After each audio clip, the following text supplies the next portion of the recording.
नमस्कार, स्वागत है आपका न्यूज 69 में। मैं हूं आपके साथ अंकिता और बढ़ते हैं इस वक्त की बड़ी खबर की ओर। भोपाल के श्यामला हिल्स स्थित बाल भवन स्कूल का 2 दिवसीय वार्षिक उत्सव समारोह आज भव्यता के साथ स्थानीय रविंद्र भवन में संपन्न हुआ।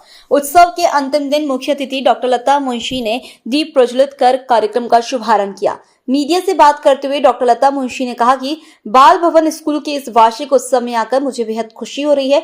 यह देखकर मन गर्वित होता है कि शिक्षा के साथ साथ विद्यालय बच्चों में संस्कार, कला और संस्कृति के प्रति जागरूकता का बीजारोपण कर रहा है। इस मंच पर बच्चों की प्रस्तुतियां उनकी मेहनत और रचनात्मकता का अद्भुत उदाहरण है। बाल भवन अपनी स्वर्ण जयंती मना रहा है और इन 50 वर्षों की यात्रा में जिस तरह इस विद्यालय ने नई ऊंचाइयों को छुआ है वह प्रशंसनीय है। यहाँ का हर विद्यार्थी अपने हुनर और व्यक्तित्व से न केवल इस विद्यालय का बल्कि अपने समाज और देश का भी नाम रोशन कर रहा है। मैं स्कूल प्रबंधन, शिक्षकों, अभिभावकों और बच्चों को इस अद्भुत प्रयास के लिए बधाई देती हूँ। आशा है कि बाल भवन भविष्य में भी इसी तरह शिक्षा और संस्कृति के क्षेत्र में उत्कृष्टता का प्रदर्शन करता रहेगा। भोपाल से न्यूज 69 के लिए आदिल खान की रिपोर्ट।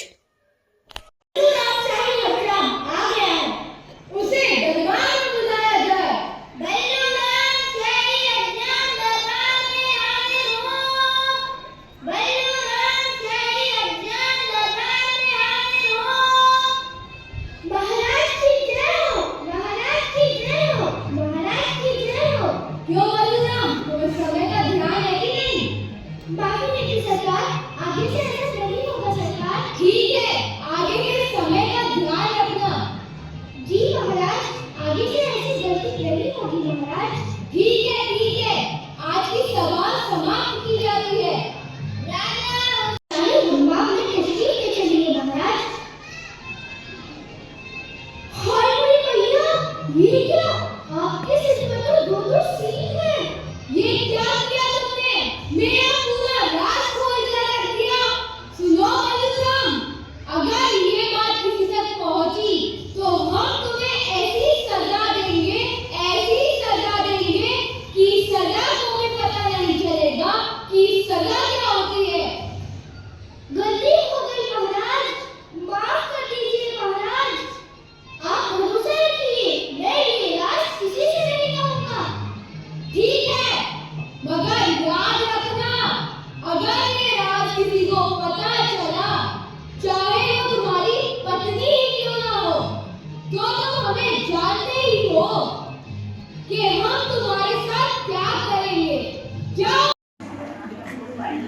हमारा स्कूल 50 साल का हो गया है और मेरे ख्याल से जितनी मेहनत इस साल हम लोगों ने अपने बच्चों की प्रस्तुतियों में दिखाई है, ये 50 साल की जो ग्रोथ है उसका भी नतीजा है। आज की थीम हमारी सेलिब्रेशन ऑफ लाइफ रही है, क्योंकि बच्चों के लिए ज़िंदगी स्कूल के बाहर भी है, साथ ही साथ उनकी जो कल्चरल परफॉर्मेंसेस हैं, हमारी जो एक्टिविटीज़ होती हैं उससे कनेक्टेड है। चाहे वो जिम्नास्टिक्स हो, चाहे अगेन आप बच्चों को पीछे देख रहे होंगे उनकी परकशंस की प्रस्तुतियाँ हो, डांस हो, आर्ट्स हो। बच्चों के लिए और पेरेंट्स के लिए समझना ज़रूरी है कि उनकी पर्सनैलिटी इससे भी कहीं आगे है एकेडमिकली और साथ ही कल्चरली। हमें स्ट्रॉन्ग होना है, बच्चों को आदत देनी है कि that's okay to recognise yourself. तो मैम, जिस तरह से बच्चों ने एक्ट किए थे इसके पीछे काफ़ी मेहनत की गई होगी, तो क्या इससे बच्चों की पढ़ाई में डिस्टर्बनेस भी आई होगी या उसको किस तरह आप लोगों ने मैनेज किया? कई लोगों के इस तरह के सवाल रहते हैं। थैंक यू, बहुत ही अच्छा सवाल है। मेरे ख्याल से हमें ये समझने की ज़रूरत है कि पढ़ाई और कल्चरल डांस एंड आर्ट अलग चीज़ें नहीं है, ये हमारी पर्सनालिटी का एक हिस्सा है। तो बिल्कुल पढ़ाई जब शुरू से हुई है उसी तरह डांस और arts and singing and music शुरू से हुआ है। इसलिए बच्चों के लिए उन्हीं क्लब्स में से परफॉर्मेंसेस निकाले हमने और उसी को हमने शोकेस किया यहाँ। ना पढ़ाई डिस्टर्ब हुई, ना बच्चों को ऐसा लगा कि सिर्फ आर्ट्स ही किया जा रहा है या आर्ट्स नहीं किया जा रहा। तो एक कल्चरल एकेडमिक अमेलगमेशन है जो आज आप देख रहे हैं। इस खबर पर आपकी क्या है राय, हमें कमेंट सेक्शन में जरूर बताएं। तब तक के लिए धन्यवाद।